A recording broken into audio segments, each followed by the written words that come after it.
Dalawang suspect sa pagbebenta ng ilegal na droga ang naaresto sa Quezon City matapos mahulihan ang aabot sa 40 kilong hinihinalang shabu. Posible raw konektado ang mga suspect sa isa pang mas malaking sindikato. Balitang hatid ni Oscar Oida. Higit sa 200 milyong pisong halaga ng pinaniniwalaang high-grade shabu ang nasabat ng District Anti-Illegal Drugs ng QCPD sa bypass operation sa West Avenue Corner Bulacan Street sa Quezon City. Gamit ang 5 milyong pisong marked money. Inisyal na nakabili umano ang mga operatiba ng 5 kilo ng shabu sa mga suspect na sina Garico at Sherilyn Borromeo.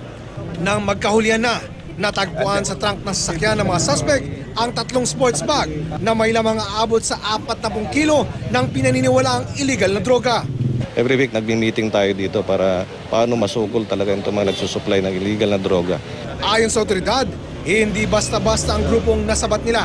Konektado raw ito sa mga dati nang nahuli nila at di raw sila magtataka kung bahagi ito ng isang international drug syndicate. This will be subject lahat sa follow-up investigation natin lahat. Tumanggi na magbigay ng pahayag ang mga suspect. Naharap sila sa kasong Republic Act 9165 o Comprehensive Dangerous Drugs Act of 2002. Posible silang hindi makapagpiyansa sa dami ng drogang nasabat sa kanila. Oscar Oida, GMA News.